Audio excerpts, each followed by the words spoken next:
Hey there, Skeleton Key here. Welcome back to my channel, whether you are watching live or whether you're watching on replay. Welcome, and I hope you'll stop into the chat or the comments and say hi. And welcome to my superb owl bookish extravaganza. So yes, I am a martial owl. So in the sportsball thing that is going on tonight, or so I am told, I do not have any skin in the game. I have lots of friends in the Casey area, and I'm sure they're very much rooting for that team. And I, of course, am in Broncos country. And so a lot of my friends around here are probably tuning in hopes that Kansas City just gets stomped. So I'm staying out of it. Yeah, whatever. I'm an owl. Yes, I am a martial owl. And yeah, I need more owl gear. I've found out there's Ridgeway as owls. And I think I know Turkey. I don't know. I think the college doesn't exist, but I think is their high school still Turkey Owls? I'm not sure. But there are other owl schools out there. But yeah, so I am representing the superb owls this evening. And so I figured I am really behind on my weekly book reports. So I'm going to do that, but in sort of little chunks. So do segments, because my voice, you've probably noticed in past book reports that my voice doesn't last terribly long before I have to rest for a while. So I figure we'll get some sprints in there if you want to read or do laundry or take a nap or whatever during the sprints. That's entirely up to you. Or if you want to chat in the comments, that's fine too. And for right now, we'll go ahead and get started on the bookish content. So we're up to week 4. And let's get that up on the screen.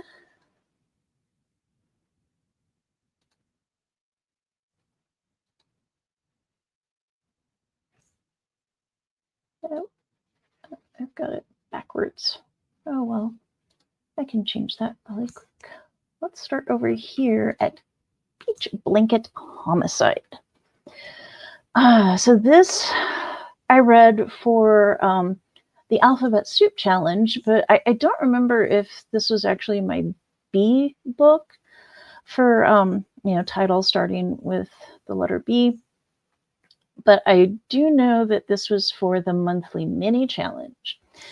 And for that, and this is based over on Facebook, or at least that's where there's like a discussion thing. That's where I see most activity, I think.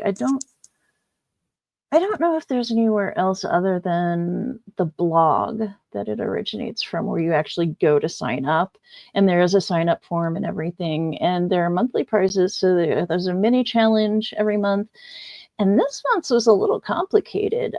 So you had to say, if you are stranded on a desert island for a week, what 3 things would you bring? What 3, and you're allowed 3 personal items. What would you bring? And then you have to then pick a book with one of those items in the title. And so one of my 3 items was a really nice beach blanket.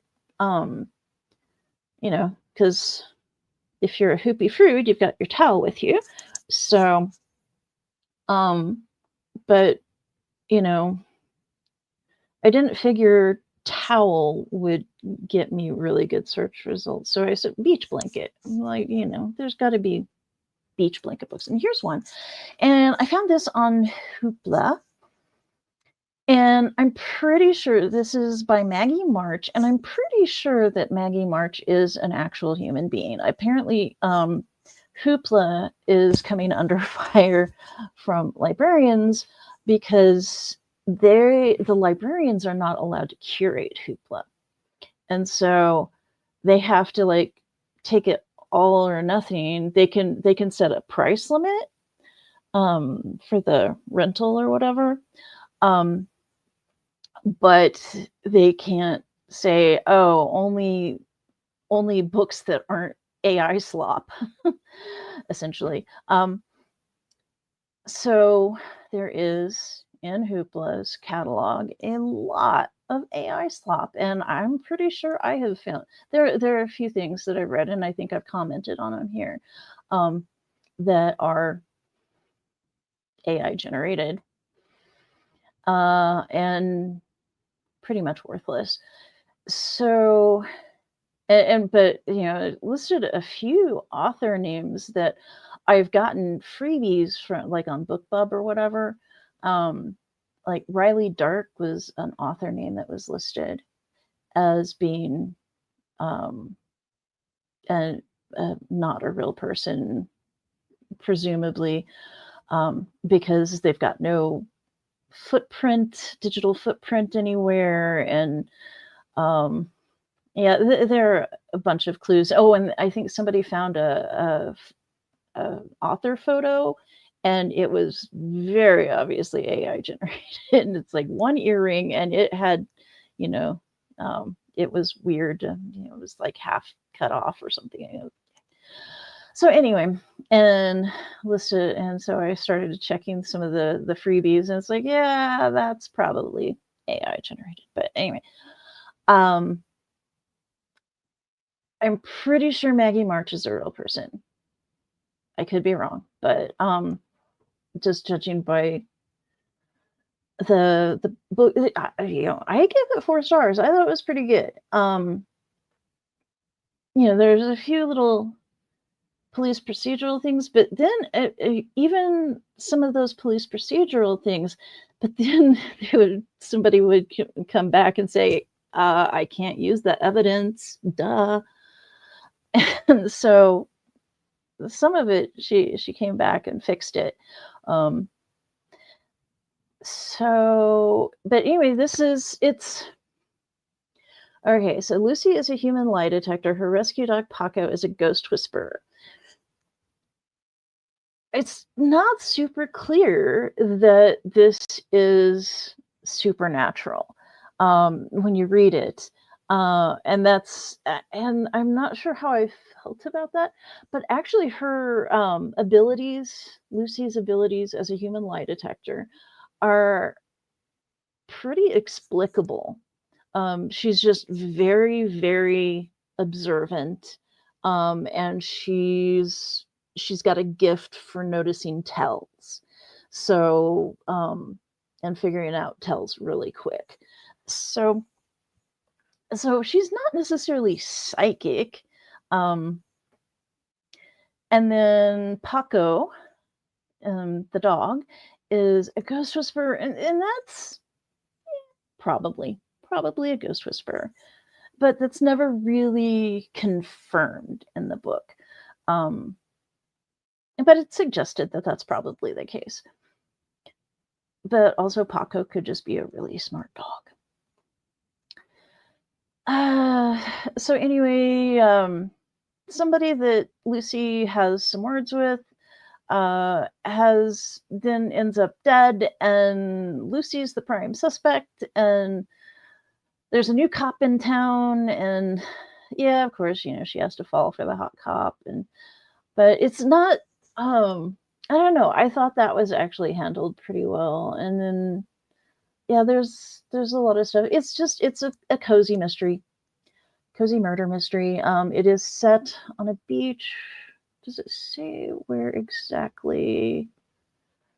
I'm wanting to say, I was getting Myrtle Beach vibes from this, but I'm sure it was a fictional beach. Let's see. Oh, this book was previously published under the name Maria Geraci. And yeah, so I think Maggie March.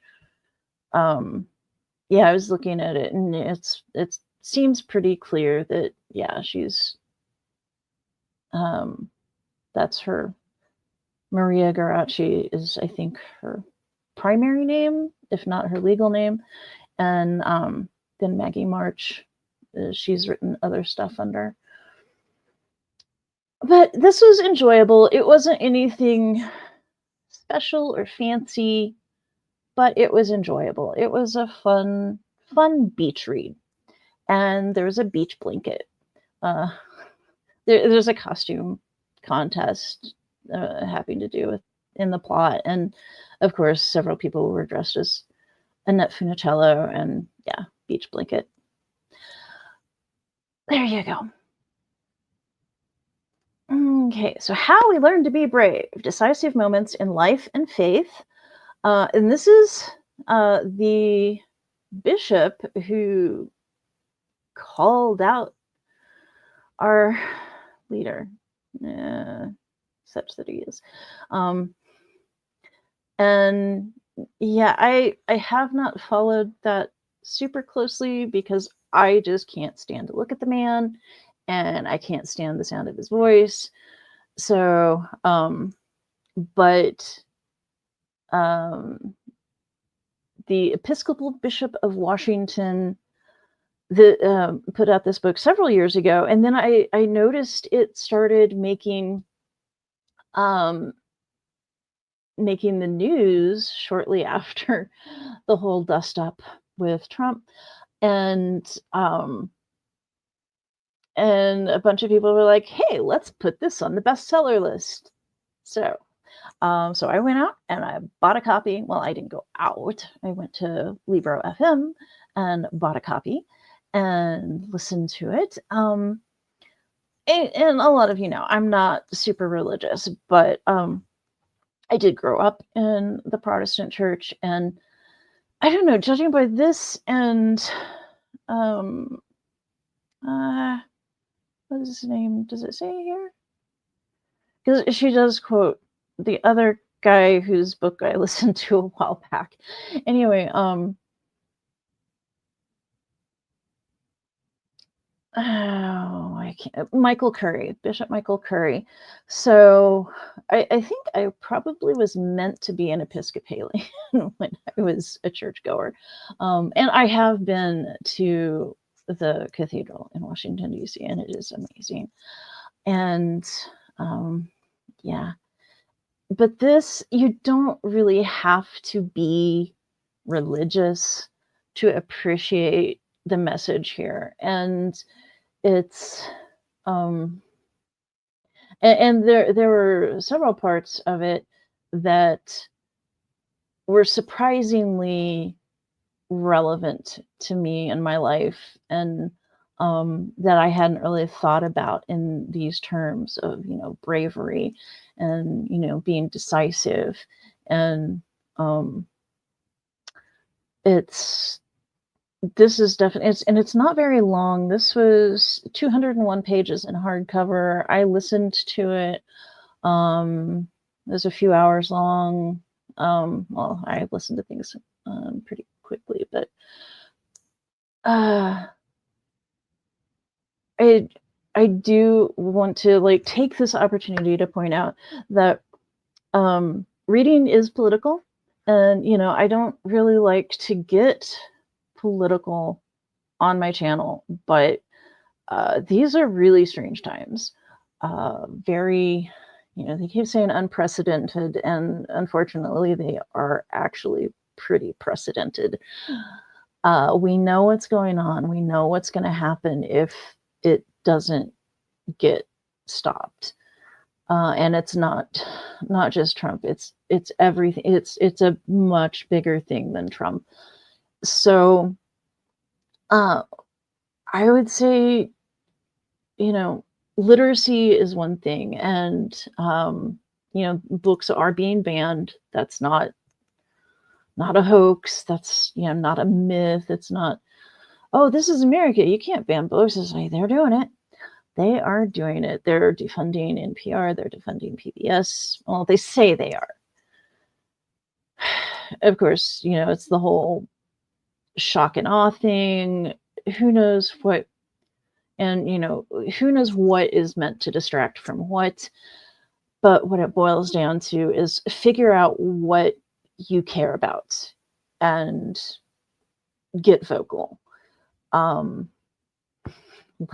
everyone know that you care.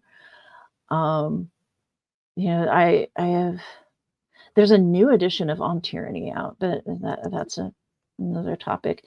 But one of Timothy Snyder's main points is don't comply in advance. So right now is the time to speak up and say what you believe in, say what you care about. And one thing that I care very much about is freedom of expression. And, I don't want to read smut, but I have lots of friends who like to read smut, and it sounds like smut is going to be illegal. I don't know. But, I don't see why it should be illegal. So I think everyone should be free to read whatever they want to read. And I think that's very important. And I think libraries should be free to govern themselves. That's why librarians go to school for years and years to learn how to curate collections. And yeah, so I think librarians should be librarians, and yeah, everything, all the fascism just needs to stop. And this is my little soapbox for literacy and freedom of expression and free press and funding for libraries. And there you go. But this, I gave 5 stars. This is a full 5-star read. Even if you aren't religious, even if you don't have any particular spiritual beliefs, this is excellent advice, excellent philosophy, just great ways of looking at things. All right, off my soapbox for now. I'll probably get back up on it sooner or later, but yeah. Next is Ink Blood Sister Scribe. Emma, and I'm trying to remember from the audiobook how to pronounce it. I'm bad. It's like I listened to an audiobook and you'd think I would remember how to pronounce the author's name, but I think it's Tursh, something like that. I think I'm pretty close, but I'm sorry if I'm not.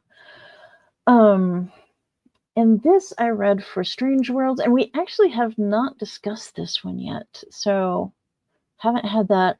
I've seen a few comments here and there on Goodreads from other book club members, so I don't want to say a whole lot other than that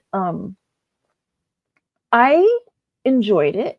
I gave it 3 stars. I thought it was reasonably entertaining as long as I didn't pay super close attention and let my inner continuity editor out. I listened to it at like 2x speed, and so my brain was able to just kind of gloss over a lot of stuff that I have noticed some of my book club friends have really dug into and really did not like about it. But I was able to just kind of go, oh, this is kind of fun. It is about blood magic. It is and I had been warned that it was going to be kind of practical magic vibes, and the plot is not really, practical magic or anything, but the vibes, the writing, some of the writing style, and not the writing style exactly, but the vibes were kind of practical magic-y. And for me, that's not a selling point. I tried to read Practical Magic because I liked the movie okay. I didn't love the movie, but I kind of liked it. And so I tried to read the book, and no, not for me. Um, this so you got these two sisters, and they grew up in this house and it was a magically hidden house, and warded and everything, and it has a magical library, all these um, books that are magical through blood magic. So the ink is actually made out of blood, and something happens. I can't remember what exactly is spoilery, and what comes out pretty much at the beginning of the story, but something big happens, and I believe the older sister is sent away and basically told, on this date every year you have to move far away. You have to, change your location. And apparently that's important because there are bad people tracking her. And if she goes back to her home, her other sister is in danger because her other sister has been left to guard the library. And then another magical family gets involved, and much wackiness ensues. And it's there's some adventure, there's some romance, I don't know, it's kind of wacky in some ways, but it gets pretty dark in other places. And if you're not okay with people like shedding their own blood to perform magic, avoid it. But it was interesting in a lot of ways, and so yeah, a solid 3 stars from me. And next, The Nosy Neighbor. And you can see I gave this 2 stars. Nita Prose. Okay, so this is my second attempt at reading Nita Prose. And well, I mean, I succeeded in reading it, and I succeeded in reading the maid, not the housemaid, the maid. Yeah, what was the deal with maids and mysteries for a while? I don't know.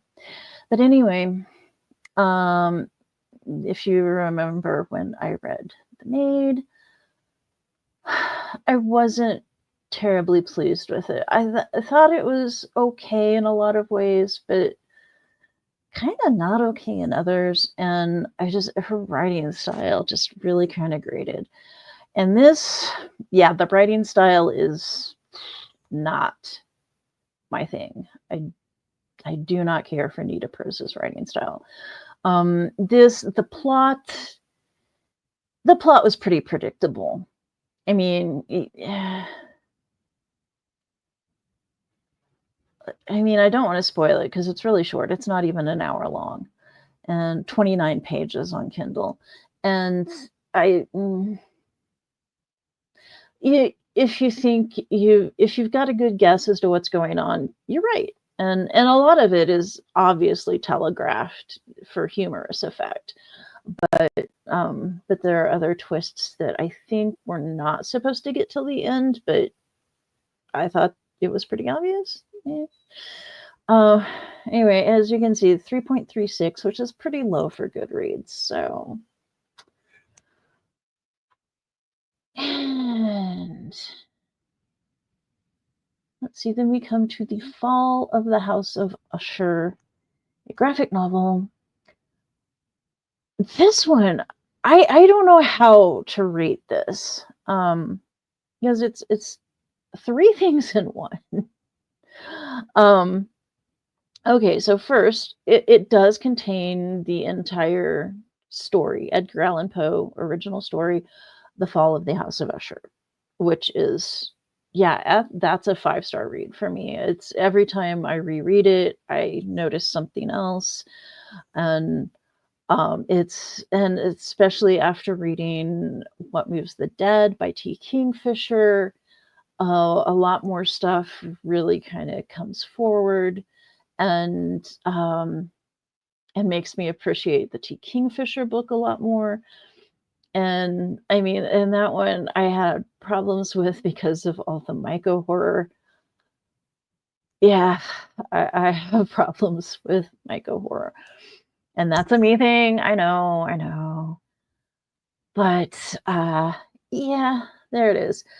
Okay, so you've got the Poe story here. That's a solid 5 stars, just on its own. Great reread. And if you've never read it, read it. And I don't think it really matters which you read first, to follow the House of Usher or the What Moves the Dead. I highly recommend that either way. And yeah, so I'm kind of curious to know if you want to hop into the chat and comment on this or any of the books we've discussed so far here, that I have yapped at you about. If you've got comments or takes on any of these reviews here, just let me know. And also just say hi, let me know you're here. And but okay, so Raul Garcia is listed here as artist, or I think on another edition he's listed as adapter, which is fair.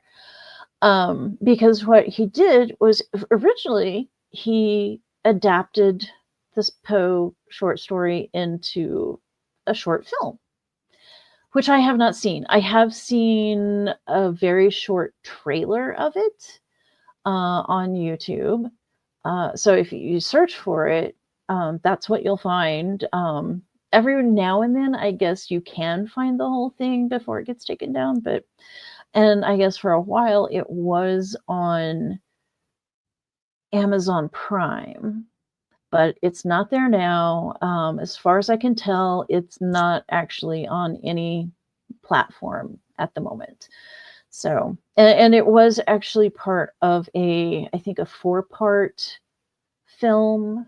So they were adapting 4 different stories. I can't remember if they were all Poe stories or not, but anyway. And it was called, oh man, I can't remember the title of the whole thing. Does it say? Oh, here it is. Extraordinary Tales, part of the animated feature Extraordinary Tales. And here it says, now streaming on Prime Video. No, it's not. It's not. Very much not. Anyway, so he adapted it into this short film. Judging by the trailer and everything, I think I would like some aspects of the film and others not. And then he adapted it to graphic novel format, and that's what we have here for the first section of the book. So the book is 3 sections. So the first section of the book is a graphic novel adaptation of the film adaptation of the short story, the original Poe short story. And I actually have a lot of problems with it. For one thing, he's set it in Pennsylvania, which just does not fit the story at all. It just does not. I mean, it doesn't say where, but the clues it gives you, the descriptions it gives you, it's not Pennsylvania. I think T. Kingfisher was probably pretty close to the mark with the Galatia setting, or near Galatia. I can't remember. I mean, even that wasn't super specific, and it was using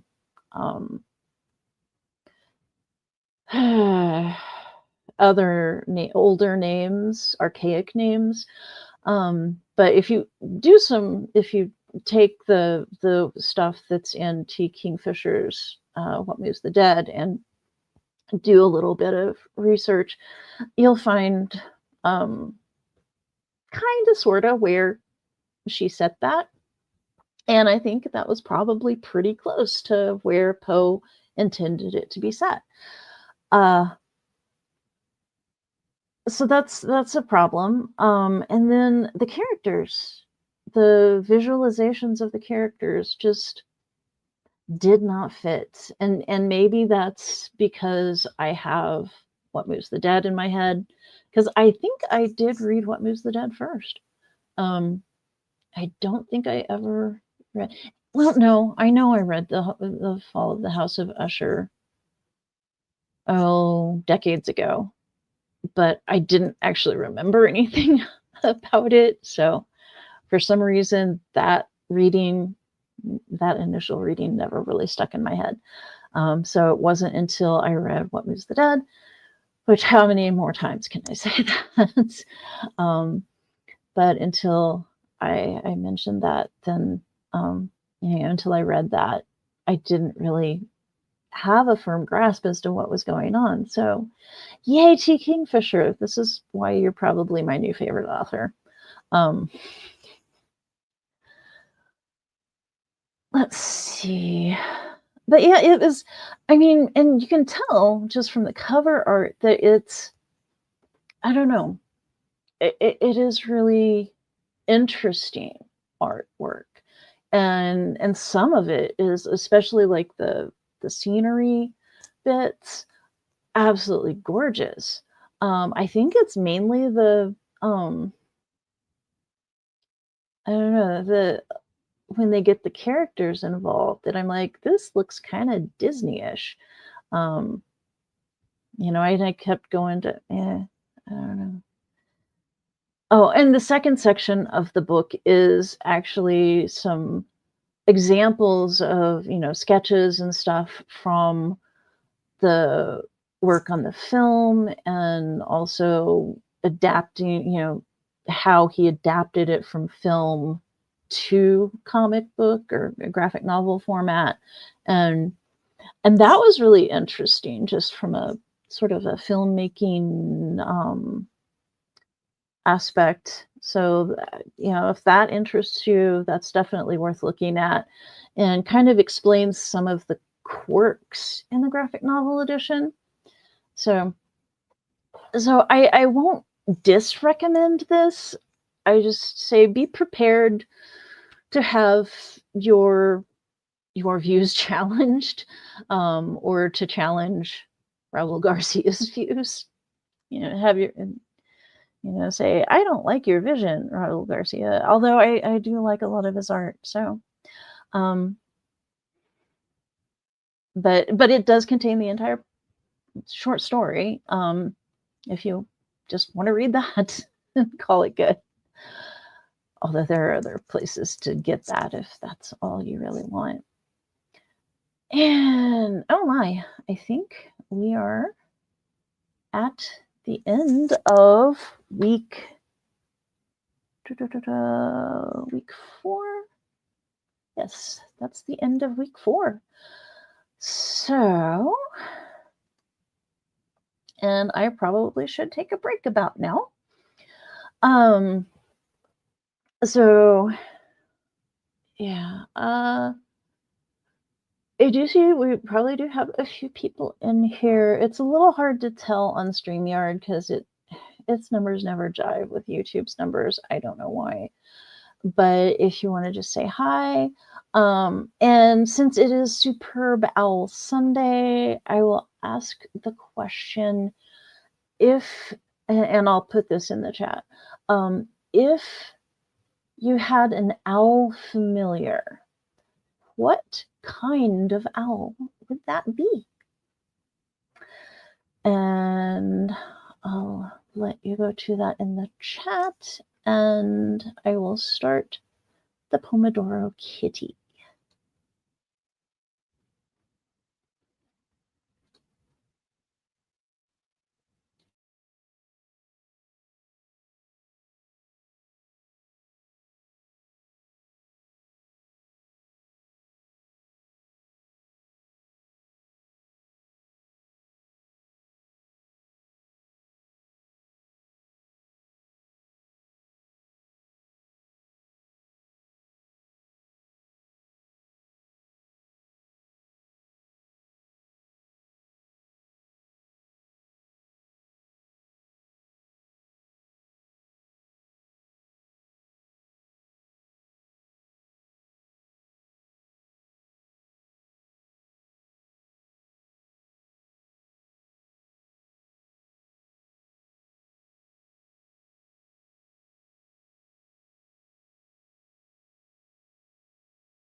And there is the scary cat. And so the scary cat says to come back. And yeah, let's see. We do have an answer from Brian.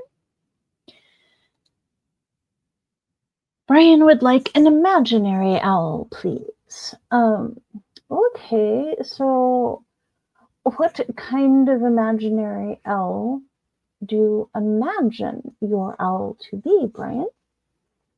I mean, there's barn, there's snowy, there's burrowing.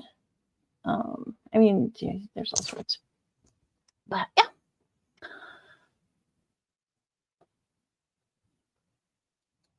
And yeah, let me know how you did with whatever you were reading or working on.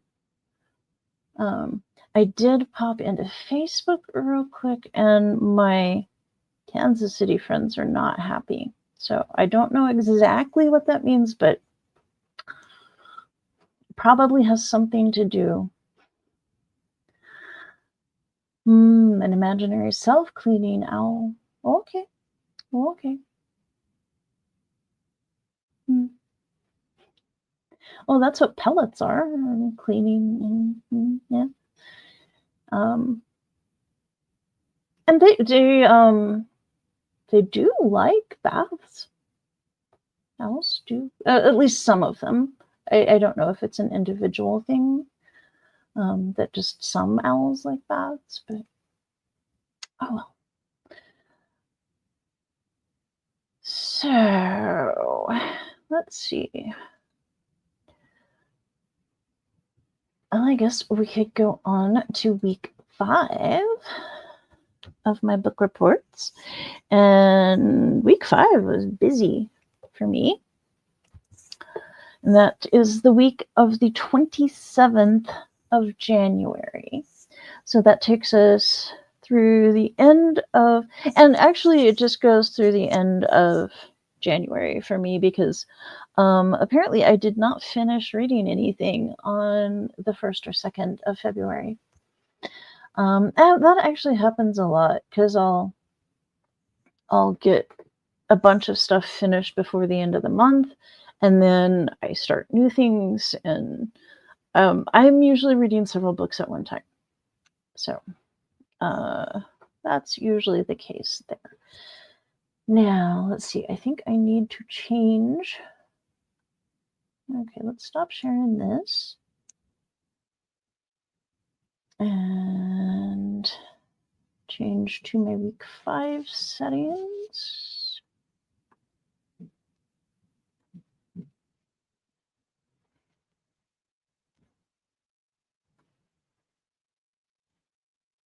And we will take a look at these. So we're kicking off with Dark Places by Gillian Flynn. Yeah, let me just rearrange a few things here. Okay. So,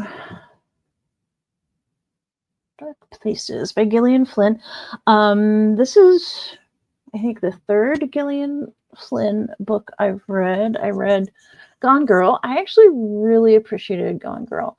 I had some issues with some things, but I thought she did a lot. A lot of people were just like, oh, it's just twists, weird twists and plot twists. And I thought she did some interesting things with some of the thematic elements. So, especially around the cool girl stuff, and yeah, so I really appreciate that. Then I read Grown Up, The Grown Up, and that I wasn't sure quite what to make of the ending of that one, but a lot of stuff in it, even though I figured it out pretty quick, and the reveal wasn't until later, I got a kick out of it. So yeah, and that one, it starts off really strange. So yeah, it's very different, but it's very short. So yeah, just keep going until you make a decision what you think of it. But I liked it. Dark Places, let's see, this came out in '09. Was this her debut? I think this might have been her debut. Um, and it's set in mostly in the Kansas City area, which is where she is from, and she's about the same age I am.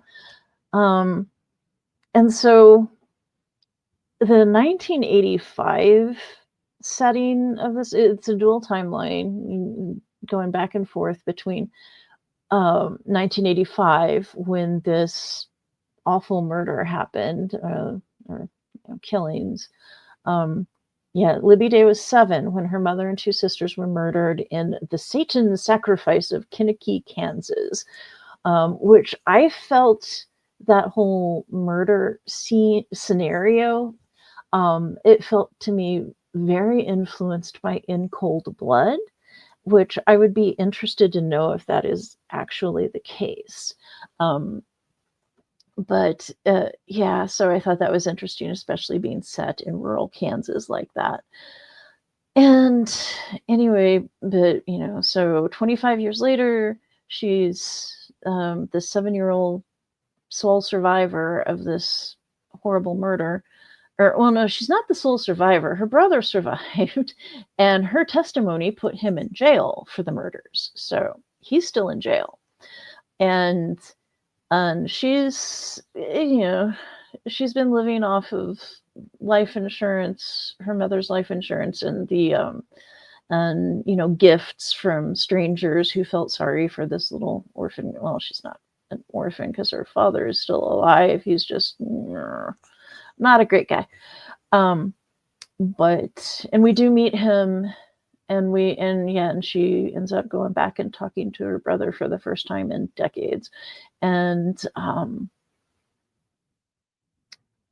what happens in the later timeline is, approximately 2008, 9, something like that, is that, she's kind of getting to the end of her financial support. And she's like, how the hell am I going to live? I don't have a job. I don't have any skills. It's like, yeah. And then this guy comes to her and says, hey, I belong to this kill club, and we're all about like true crime, and the club I'm in, a bunch of our members think your brother is innocent, and so we want you to come and talk, and we'll pay you, and you can sell like mementos. And she's like, ooh, money? And so she gets roped into this, even though she testified against her brother. And but everyone's like, yeah, but this was 1985, and they were leading the witness as much as they could, and and you were 7, for crying out loud. So anyway, so it's this really weird, dark adventure of her going on this search for the truth of what happened that night, because she admits she was a 7-year-old girl, and maybe, and she does kind of grudgingly come to this realization that maybe she was wrong, maybe she didn't remember correctly, and maybe they did plant ideas in her head as to what to say on the stand. And because it was 1985, and weird, it was a weird time. And then it flashes back to various points of view throughout the day leading up to the murders. And so you get her brother's POV, you get her mother, I think at least one of her sisters, and trying to think if there was anyone else, but primarily her mother and her brother. as they go through their day, and all this other weird stuff is going on, and dramatic stuff, and uh yeah, and if you lived through 1985 in the rural Midwest, you know what I'm talking about. It was a very strange time. And so you get these varying perspectives, and it's like, what the hell was going on? And then it bounces back and forth while she tracks down her dad, and she tracks down this classmate, um and then, yeah, various other people that were meeting in 1985 in those sections, but she's just finding out about because she's finally unpacking a bunch of stuff that she's had in storage for 25 years, because she hasn't wanted to look at it because it's kind of traumatizing, but she's like, I need money, I can sell this stuff. And then she starts finding stuff in there that really suggests that maybe her brother is innocent. And it is really, really interesting. I had a few quibbles about a few things here and there, and it kind of brought it down to 4 stars for me, or maybe 4.25. I think I gave it on Fable. But yeah, it's an interesting read, especially if you do have any interest in what life was like in the rural Kansas City area in 1985, because she pretty much nails it. There were some people in book club who were talking about, oh, this is over the top. These people, they're too out there. These characters are too out there. And I'm like, no, I know these people. They're real. They exist. So yeah, it was, in a way, it was kind of fun. And next we'll go on to the Serviceberry. This is by Robin Wall Kimmerer of Braiding Sweetgrass fame. And I think there's another book I have not read. I think it's Gathering Moss. I have not read that. I have read Braiding Sweetgrass. And as much as I liked Braiding Sweetgrass, it was too long.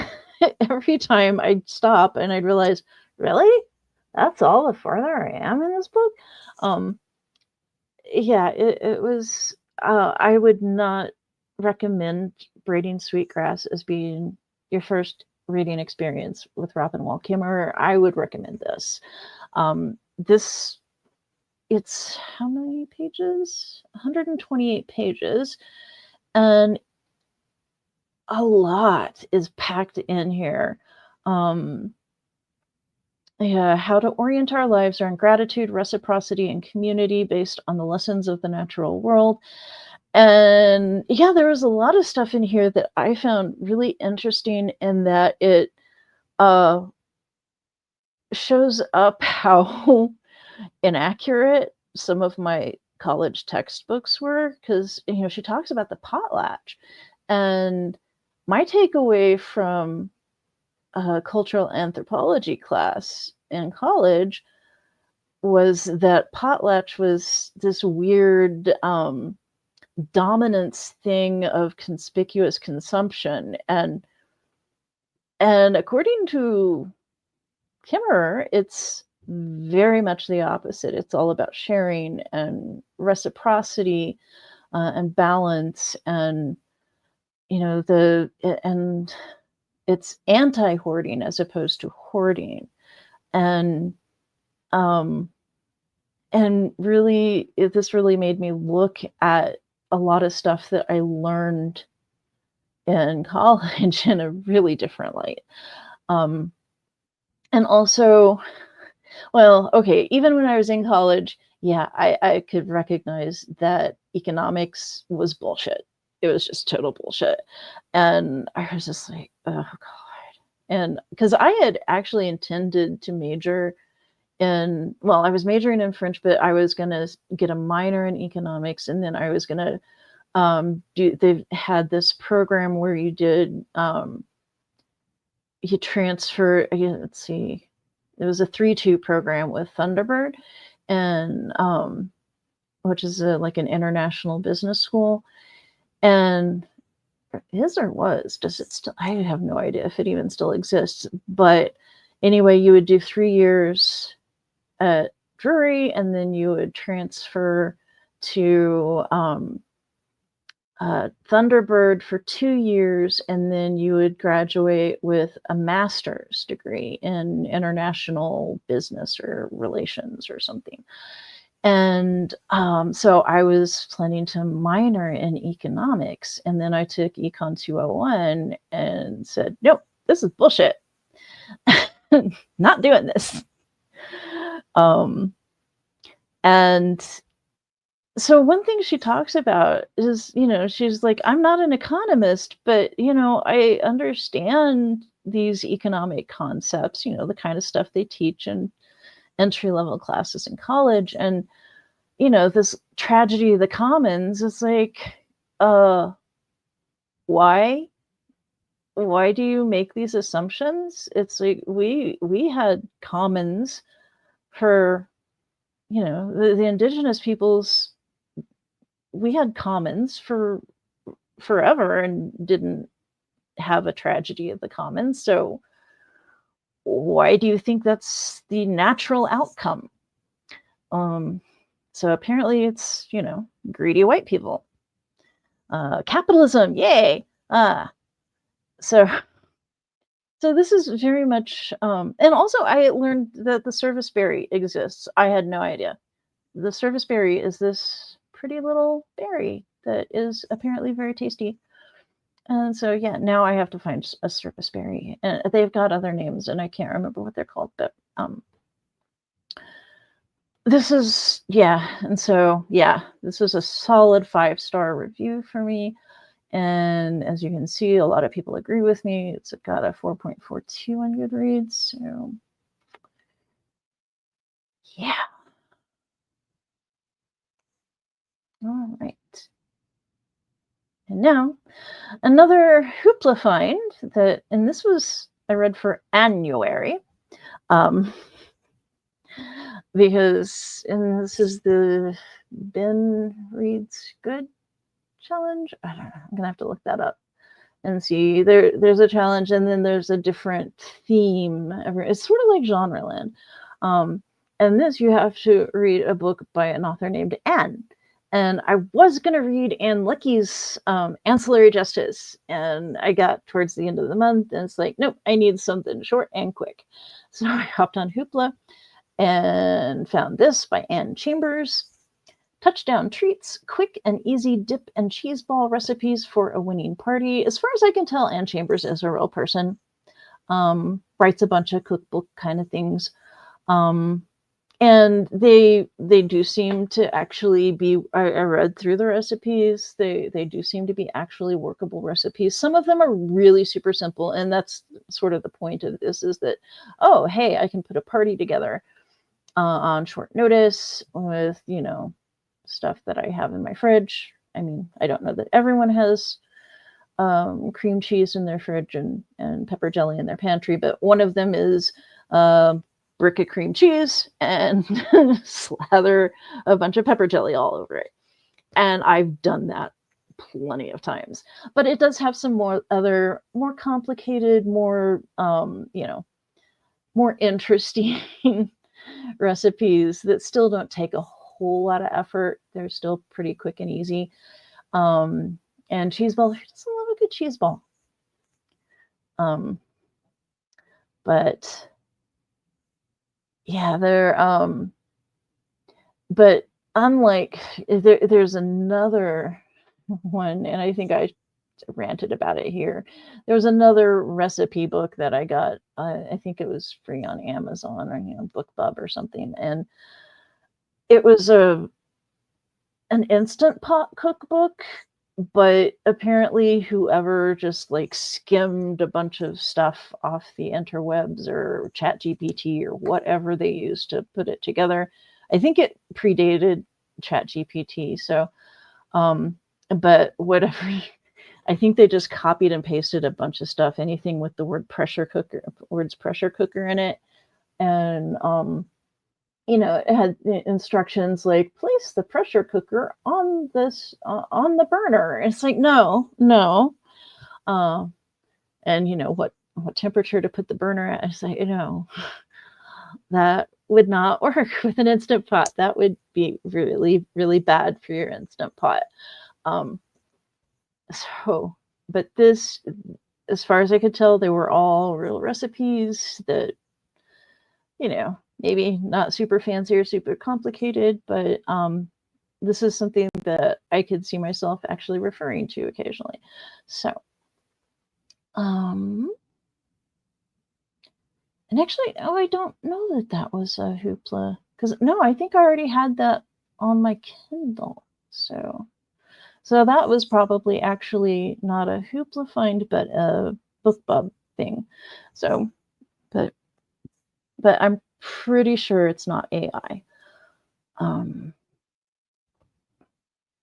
Then Year of Wonders by Geraldine Brooks. And this this took a while to get through, even though it is only 304 pages. And I do have a physical copy of this somewhere. I know I do. And I think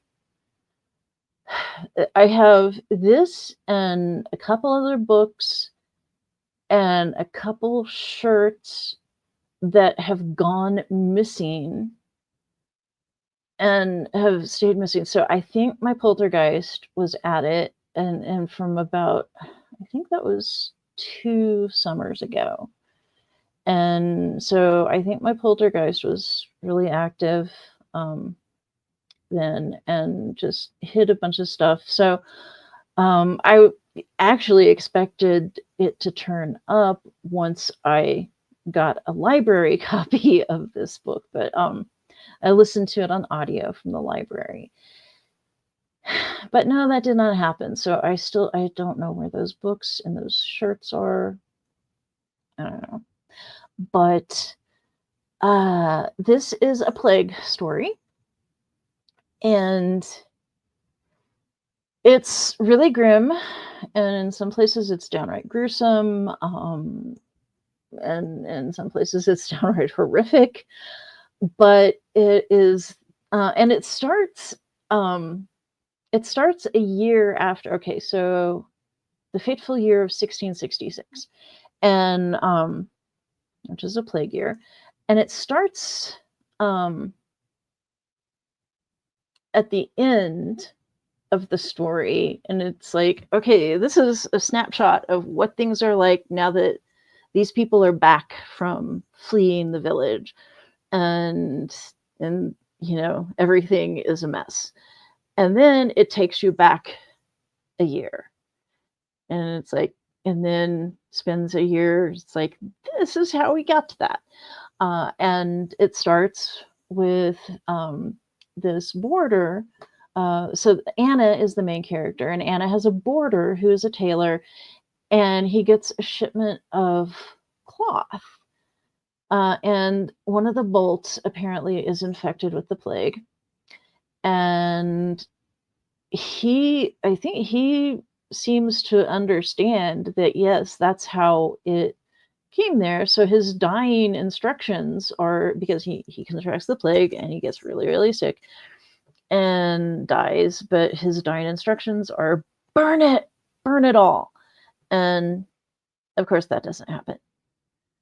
They don't follow his instructions. And yeah, so the plague hits the village, and they make the controversial decision at one point to close off the village and write it out by themselves, as opposed to going and spreading the plague.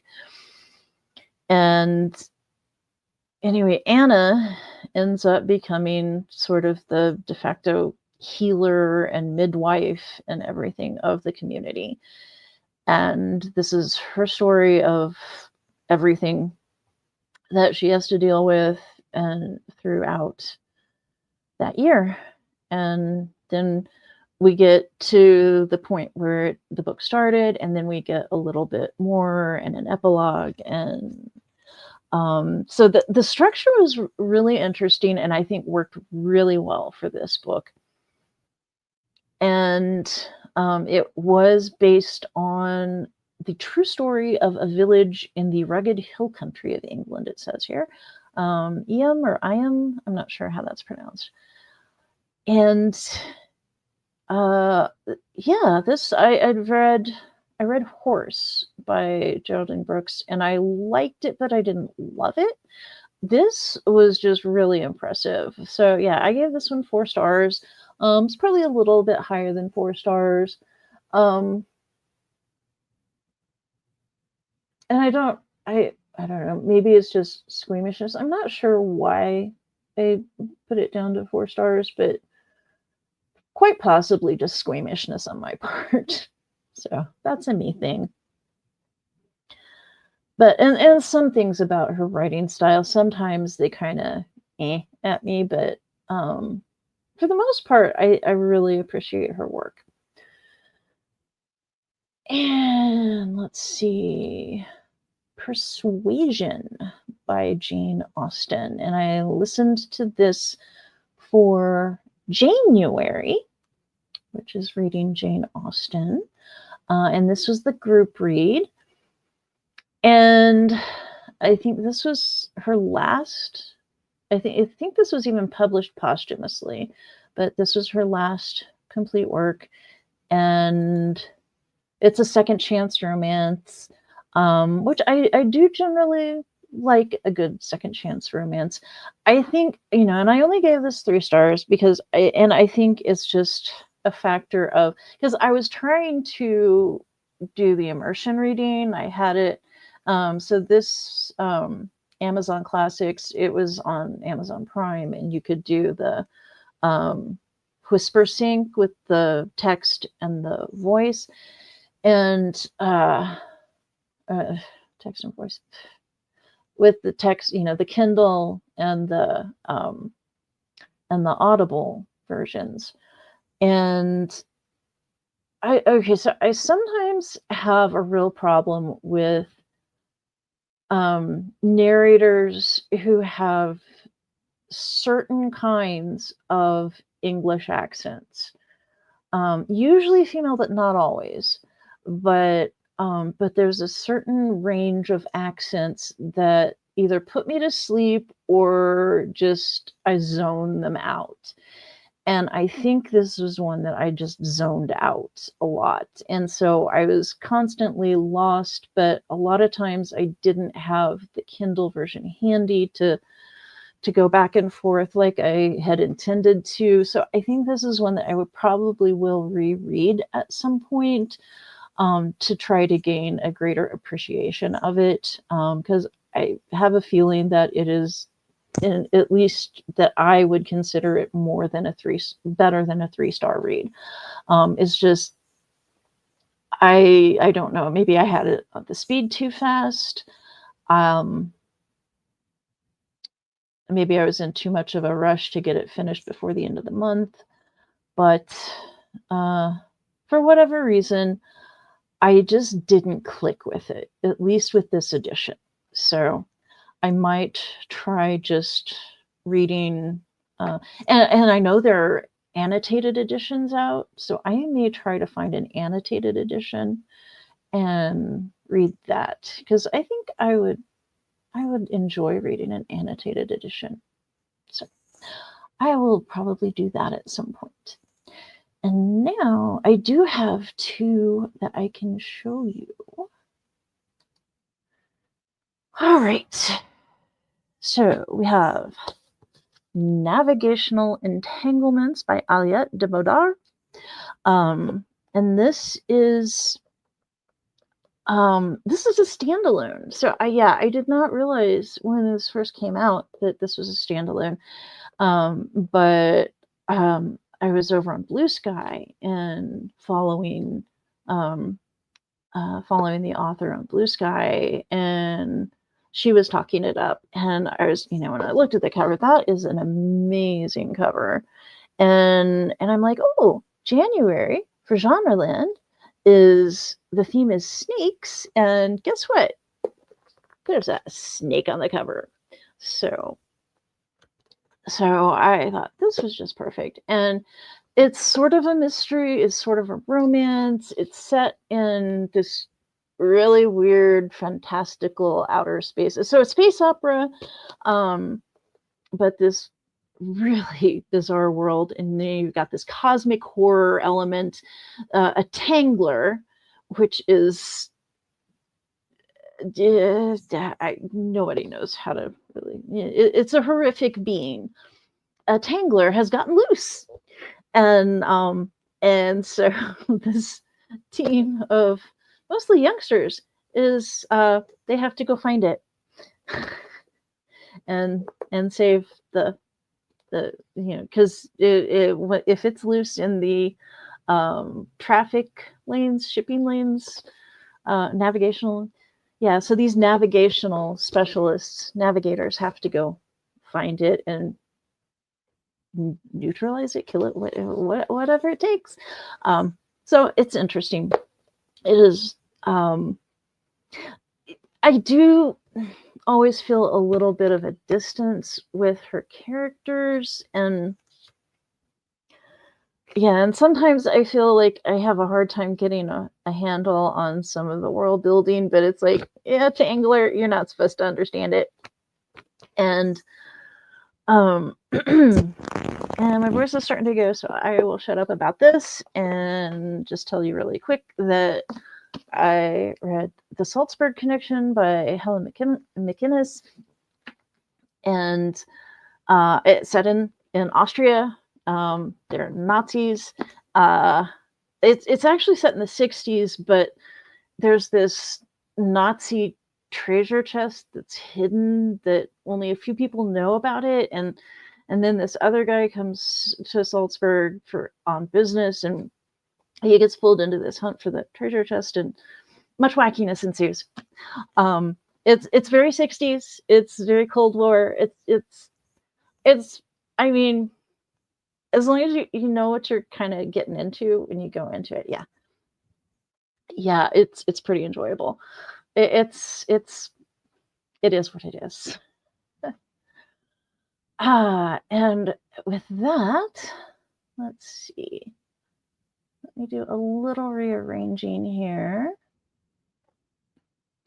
And it looks like we've got some more people. So if you do want to say hi, and like I said, my voice is going, but we can chat in the chat for a little bit if you're so inclined. But what did I do with the kitty? Is this the kitty?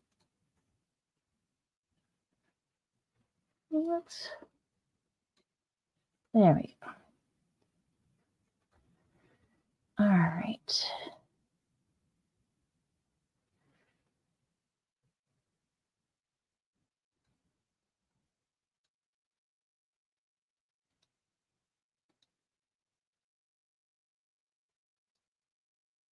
Okay, there is the kitty, and I will start the kitty counting down to give my voice a chance to recover.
Meow goes the scary kitty.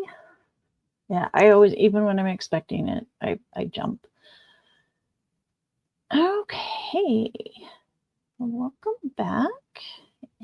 And say goodbye to the Pomodoro kitty for a little bit. And see how everybody is doing. If you want to check in the chat. And yeah, let me know how your evening is going. And if you're watching the sports ball, if your team is winning or not. I have not checked back in Facebook to see, but let's see.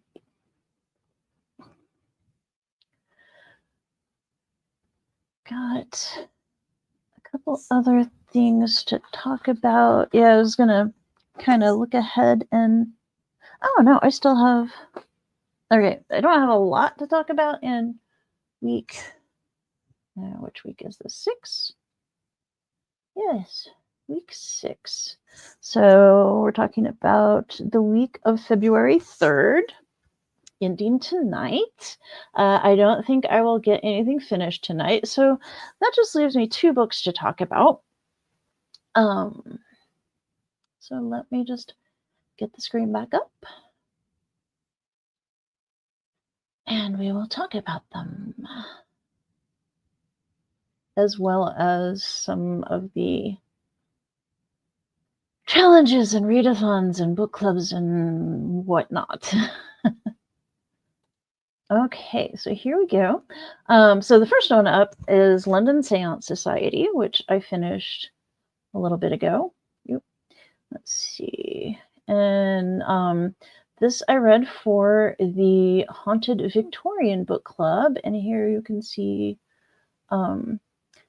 did a live discussion earlier today. And I think everyone in attendance liked it. I had a better appreciation for the book. I mean, I liked it to begin with, but I think I had a better appreciation for how complex Sarah Penner made the plot and layering various things, and some of the twists were pretty clever, I thought. Without being bonkers. That's one thing I've noticed a lot in like thrillers and stuff. It's like, we've got to come up with the most weird off the wall twist that nobody would ever think of. It's like, no, please, we don't really need that. So yeah, Sarah Penner demonstrated some restraint in that department. And it was nice Gothic vibes. I liked it quite a bit better than Penner's first book, The Lost Apothecary. That one, I think my main problem with that one was that the main character in the modern timeline, it was just like, no, dump him. Yeah, there was a romance. Oh God, yeah, that was a bad relationship, and it just hurt to read. And also the research aspect of it, just that one, it's like, I'm sure this is not that easy. I think every historian in the room would like to strangle you now. But this was a very good start to the year for the Haunted Victorian Book Club. And so that's run by Elizabeth Sagewood, and I'm enjoying her channel a lot. And she is also a co-host for the Gothic Hearts Reading Challenge that is going on this month. And let's see, it looks like down here she's got a pile of possibilities for that. So I want to go check that out. And but I've got, yeah, so I'm pretty sure that meets one of the criteria on here. There are 8 prompts, but yeah, that's a fun challenge. And let's see, co-hosts. Yeah, she is one of the co-hosts for that. Regina's Haunted Library is where the main, that's where Regina is the main host. So she created it. And next we'll go on to The Railway Children. This is the second book that I finished this week. This is by E. Nesbitt. E stands for Edith, I believe. I could be wrong. Edith, yes. Edith, married name Edith Bland. English author and poet. Wrote lots of classic children's books. And this one, it was originally serialized, so it is very episodic. And it's kind of over the top in some ways, but it's very nice, very cozy, but at the same time goes into some darker aspects of history. It's set in 1905, and so there's some references to some very oblique references to the Russian Revolution, and then the story starts with there are three children and their mother, and their father disappears. As from the children's perspective, he just leaves and doesn't come back, and mother is very upset, and we don't know why, and so that's all very mysterious. We do find out why, but anyway, without father's income, they are in much reduced circumstances, so they have to go to this little cottage in the Yorkshire countryside, and it's really close to a railway, and so there are some interesting little episodes where they encounter railway workers and passengers and things, and sort of get their lives all enmeshed, and so there is a certain found family vibe. So yeah, their father may be missing from their perspective, because they don't know what happened to him. All they know is their mother is very upset about it, but their mother is like writing poetry and short stories to kind of try to get some money. But yeah, the three children basically have all these adventures, and it's just really interesting to look back at a time where, I grew up in the 70s where we were all pretty much feral, and they'd shove us out of the house and say, don't come back until the streetlights come on, ride our bikes everywhere. Yeah, so it was, and so 1905 was, a few orders more freedom, but it's just a really interesting look at a very different time, from the perspective of these young children who are missing their father, and they're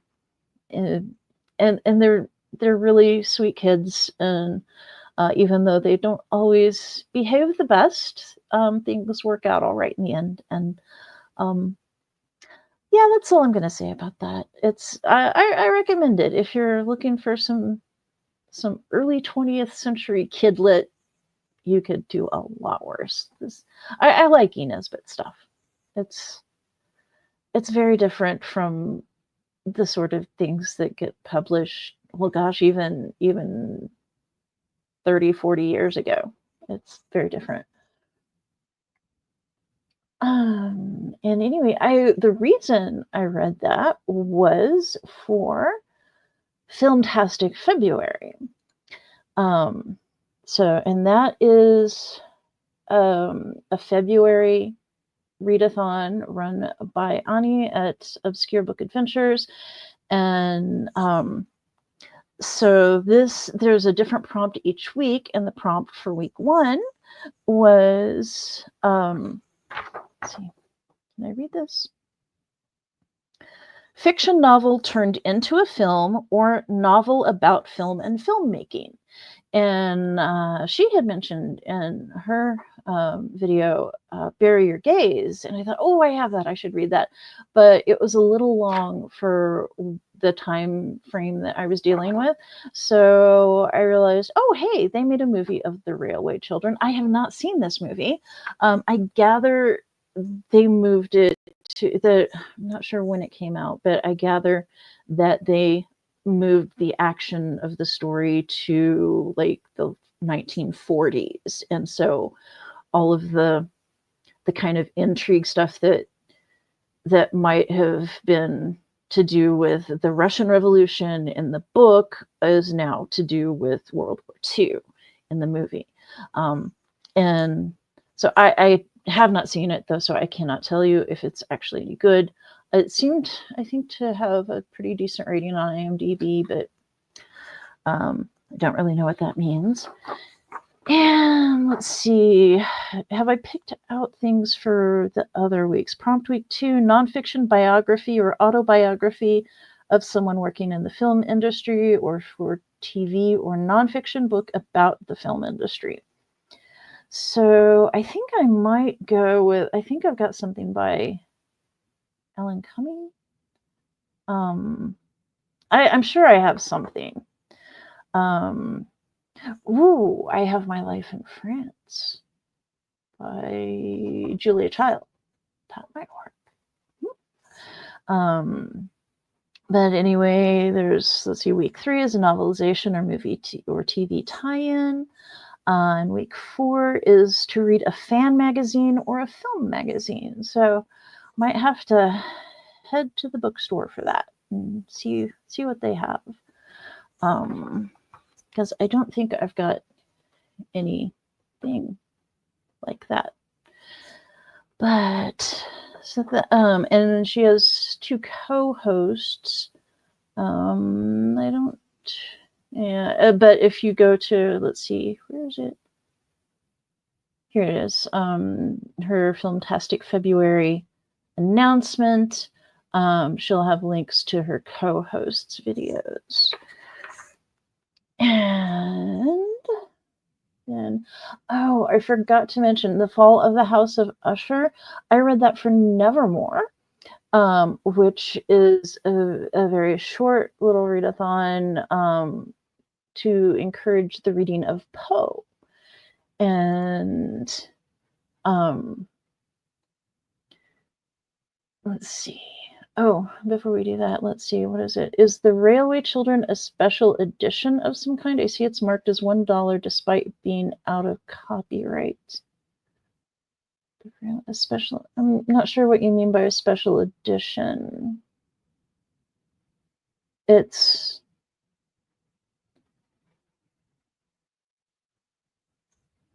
$1. Oh, the Kindle. A lot of publishers will, the stuff that's out of that's in the public domain, they'll format it for Kindle and then put it up for sale in Kindle format and charge money for it. So, and yeah, usually like 99 cents, $1.99, but Open Road Press does a lot of that. And I listened, I think Audible had like an Audible exclusive or something that I listened to. And, but yeah, that's that. But anyway, I was,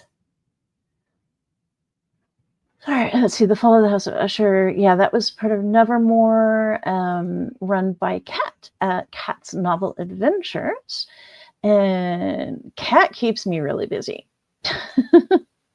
But, The Fall of the House of Usher was the group read for Nevermore. And I intended to read more Poe, but I didn't manage it that week. And then for February, we have Folklore February. So, yeah, I've been to some of the reading sprints for that. And let's see. So that, let's see. So that has 4, and the prompts are optional, but the idea is to read folklore, fables, myths, legends, that sort of thing. And so there are 4 prompts: flora, fauna, feast, and famine. And so for flora, I'm planning to read Bryony and Roses, which is also for shelf comfort. The theme is fairy tales and retellings, and that is a retelling of Beauty and the Beast. Oh, and we have Lucy here. Hi, Lucy. Good to see you. Glad you could make it. And let's see. So Bryony and Roses. And then for fauna, I'm probably going to read The Only Good Indians by Stephen Graham Jones. I had an opportunity to see Stephen Graham Jones in person yesterday, but no, I was just too beat to go anywhere. I canceled on a bunch of stuff yesterday. But no, Stephen Graham Jones and Heather Hine and I forget who else. The gal that wrote The Z Word, which I did not finish The Z Word. I did not make it very far in The Z Word. It was not a Stina read. Just not for me. For Feast, What Feasts at Night by T. Kingfisher. It's a follow-up to What Moves the Dead, the book that I just could not stop talking about earlier tonight. So that's the second book in the Sworn Soldier series. Very much looking forward to that. And then for Famine, and I noticed, I think Kat is reading Nail Soup. I'm reading Quill Soup. And I gather they're both like different takes on stone soup. So there is that. And let's see what else is. Oh, then there's Mardi Gras Readathon, which goes, I think it started on the 4th and goes to the 4th of March, which I believe the 4th of March is Mardi Gras. I never really keep track of that stuff, but there's cake involved, so, maybe I should.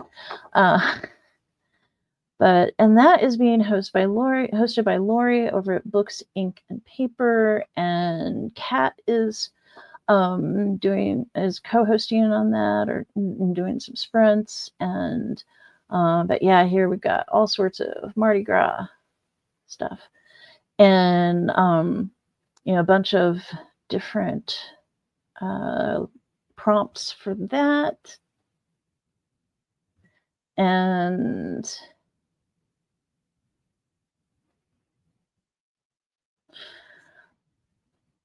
let's see.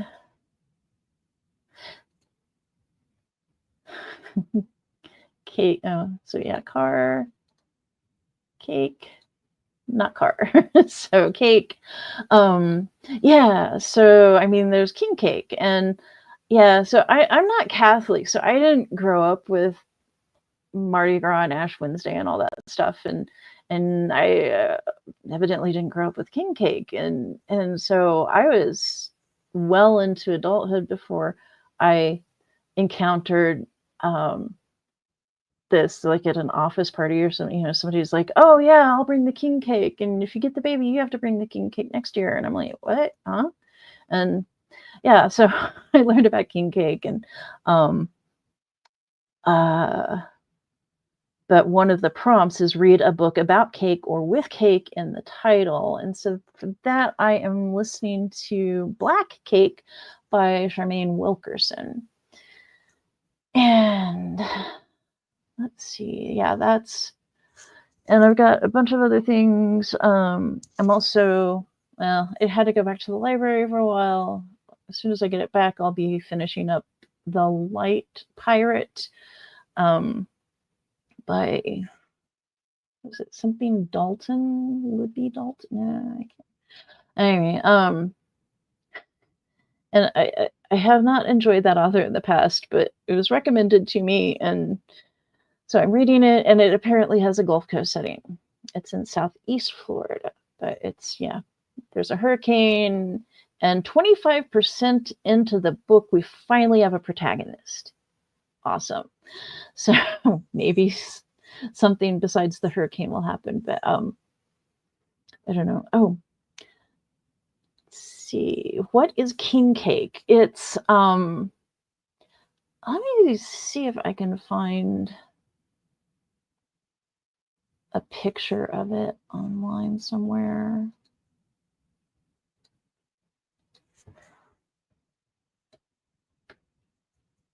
Recipe king cake. Oh my, $62.95. There's one. Belly, Gambinos. So yeah, it's this. It's got all the Mardi Gras colors and everything, and it's, I don't know, it feels more like a coffee cake to me. I don't know how to describe it exactly, but yeah, it's sort of cinnamony, and I don't know if there are different recipes. The ones that I've partaken of um, look a lot like that. It's in a ring or an oval or something like that.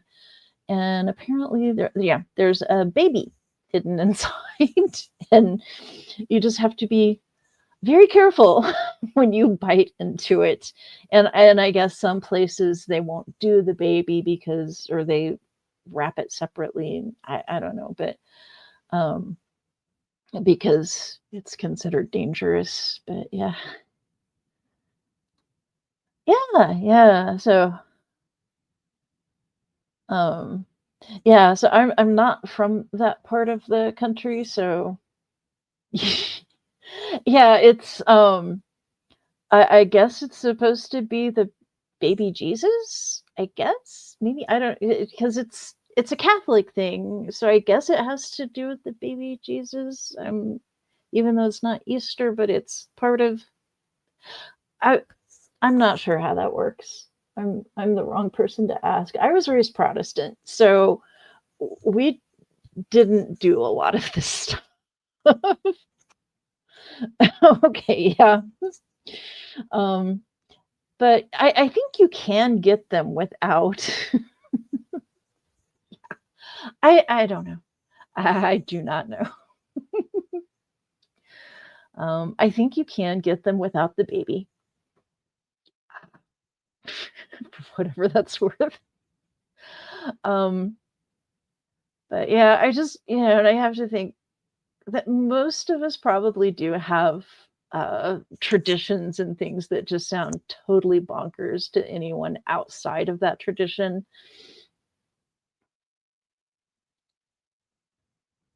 The prize, whoever eats the baby Jesus wins a prize, apparently. And the prize is that you have to buy the cake the next year. So, I don't know. But yeah, it's like I had a friend in college who, poor girl, she was the sucker queen.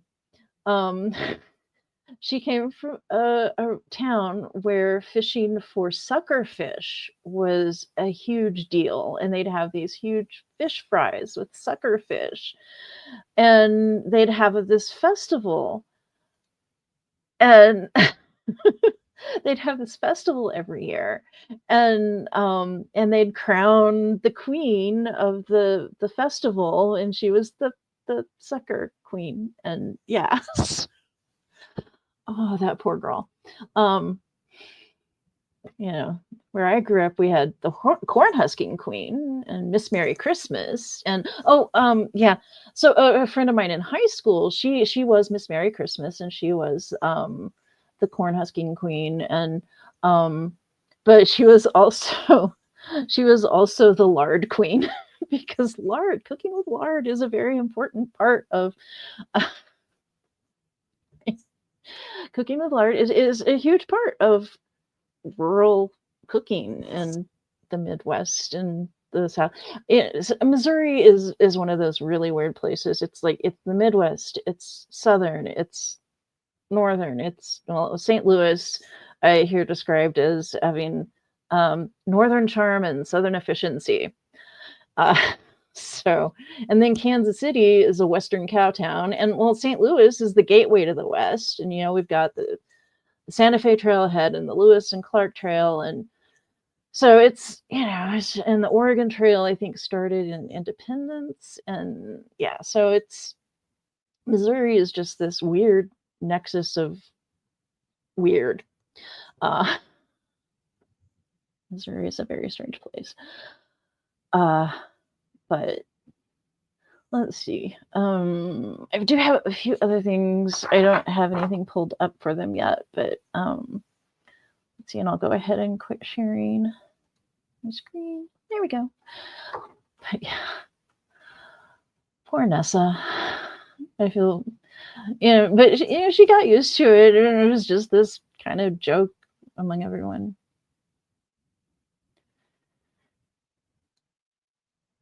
ISO 8601 standard for week number. I'm using I'm using my personal standard, and it's but this is also the way they are labeled in my Monday Start weekly calendar that I got from, I think it's Moleskine, but yeah, that I had to order from England to get a Monday Start. Yeah. But anyway, that's how that works. But I do have some other like readathons and everything I'm doing. I'll just kind of talk about it. There's the Get a Clue readathon, which I'm just doing junior detective because I can't do prompts or anything with that. And that is who is hosting that? I can't remember. There's a Discord and everything. And I know Danny dabbles. Okay, I'm team Mrs. Peacock. Week 1 starts on the Monday of the week containing January 1. Yes, that is how I go. Yay. I'm glad to know that there is an ISO number for that. But I'm on team Mrs. Peacock, which is led by Danny Dabbles and the Reading Nymph.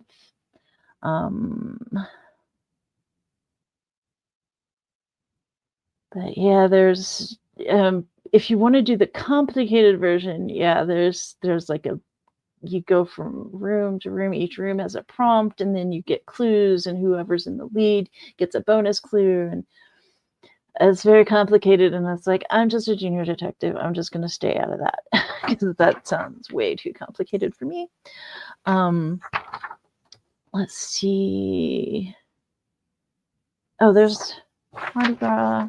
We already talked about it. Yes. Okay. And then, Forensic February, and it has a game board. I don't know if you can see that, but, and so you get I get to show you my owl. This is Atenea, my owl, goes around the game board for me. And I do roll as you go. So it's usually only, like a week or two. But a square or two, I'll like roll one ahead so that I have some idea like how far I'm getting. Let's see, the London Seance Society counted for Enter the Detective, which is to read a mystery or thriller. So I read that, and then I rolled a 2 to get Bring in the Forensic Team, which is a buddy read or a book club read. So for that, can't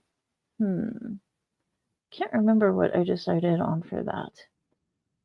I'm reading a bunch of different things, so it's one of those. I think it is not Black Cake.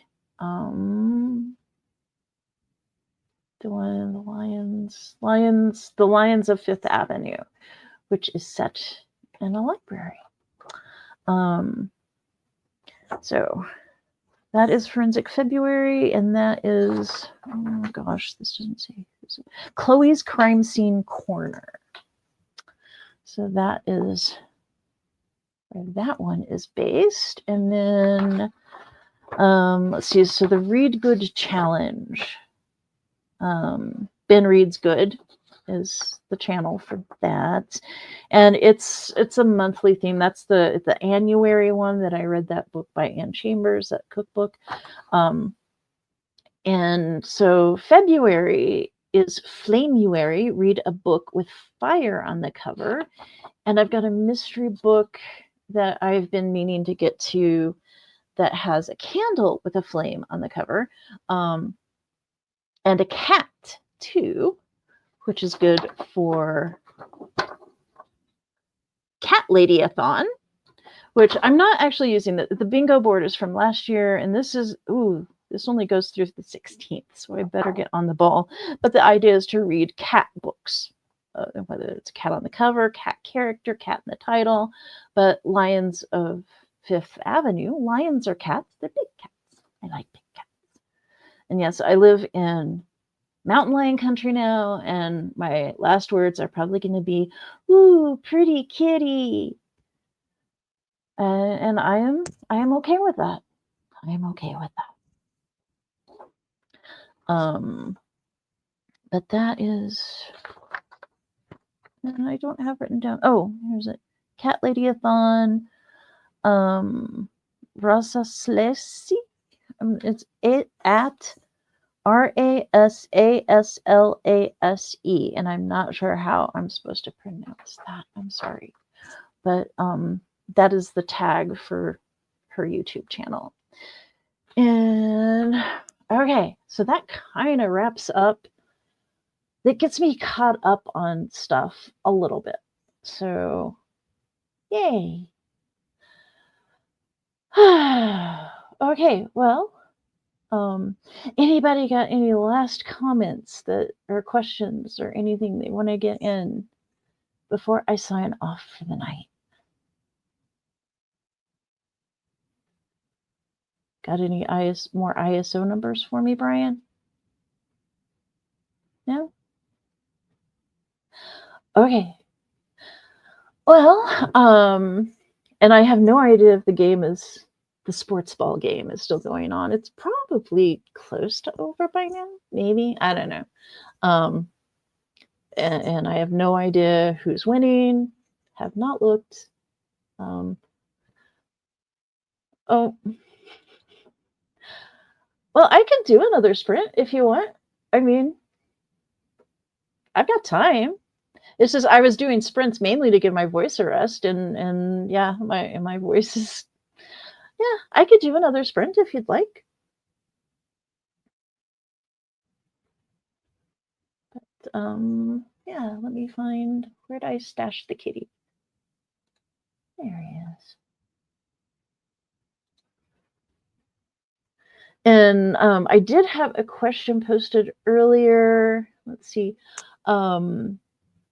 I don't know if you can scroll back to see it or not, but if you had an owl familiar, what kind of owl would it be? And of course, Brian said, an imaginary owl, please. But we will do one final sprint.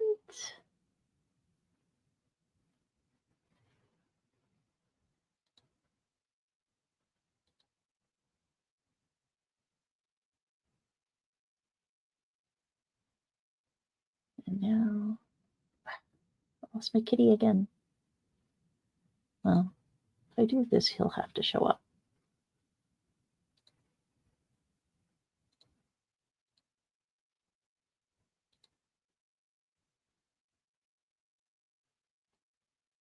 And yeah, just let me know what you're reading or working on.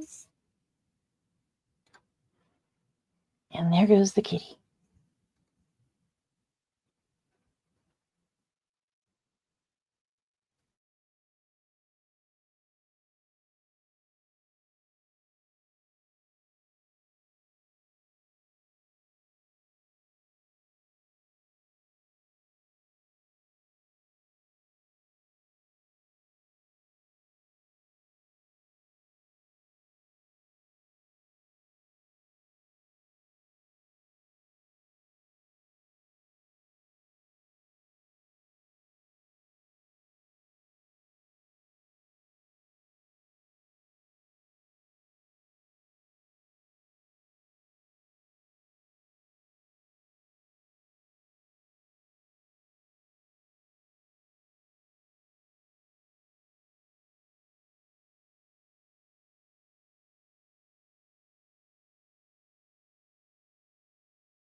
Okay, and we are back. All right, let's see how we did. Let's see. Oh, hooray! Another sprint. And Hedwig. I know, yeah. Oh, I won't say it because it's a spoiler. But yeah, I was very, very upset at one point, and yeah. And I spent the entire book thinking it was a mistake that would be corrected, and it wasn't. Yeah. Still have big feelings about that. But yeah, I do love a snowy owl, but I don't know. Great horned owl, though. And then there's the tawny owl. I do like a nice tawny owl. And burrowing owls are fun. They're not even nocturnal. So yeah, so don't let anyone ever tell you that all owls are night owls, because they are not. And let's see, still reading My Phony Valentine by Courtney Walsh. So how's that going? Are you enjoying it?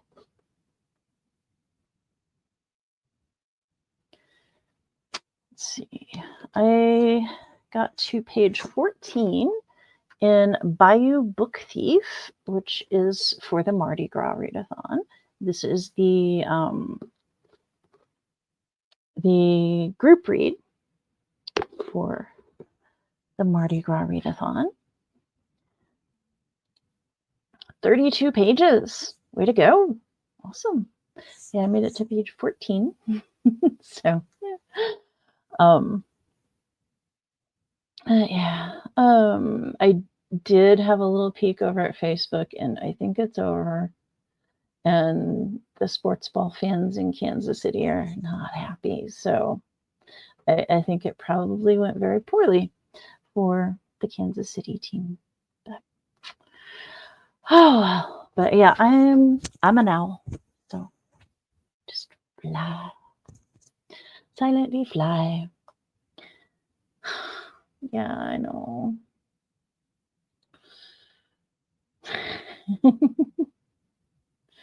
Pretty owl. Yeah. So I guess that is it for Superb Owl and sports balling and whatever else is going on tonight. I really appreciate y'all hanging out with me and chatting with me. And yeah, I hope Superb Owl Sunday was everything you wanted it to be. So we'll do this again next year.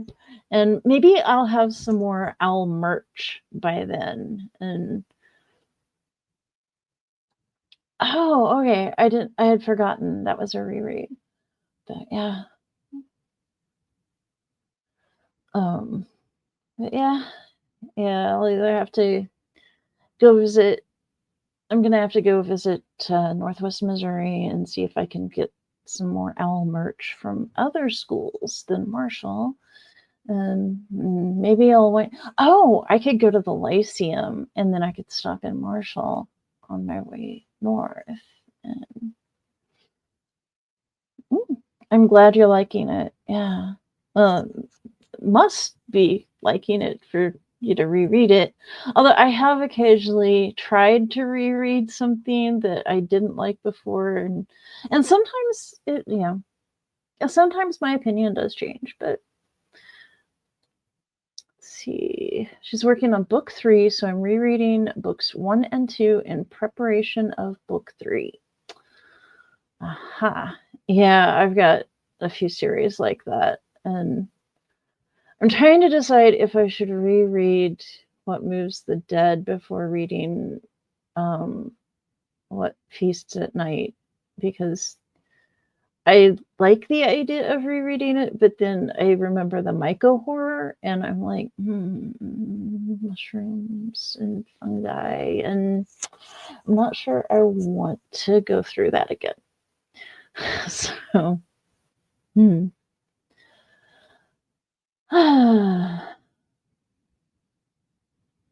yeah, but yeah, so yeah, I totally get doing that, and I have several trilogies that I've read the first 2 books in, but now it's been so long that I'm gonna have to go reread those before I read book 3 of the trilogy. So, yeah, and like one of V.E. Schwab's first, what was it? Shades of Dark. I don't know, I can't remember the titles even, but yeah, the Shades of Darkness, Gathering Darkness, and A Gathering of Light, or there's gatherings and darkness and light, and yeah, I forget the titles now, but I'm gonna have to go back and maybe I can find those on audiobook and I can listen to them instead of reading them with my eyeballs, because they're kind of thick. They're chunkers. But yeah, I hope you continue to enjoy your rereads and to and um do you have a release date yet for book 3? Do you know that yet? No.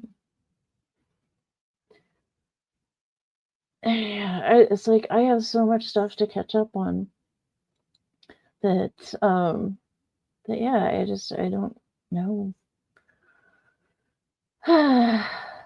Yeah, so I don't keep track of new releases that much.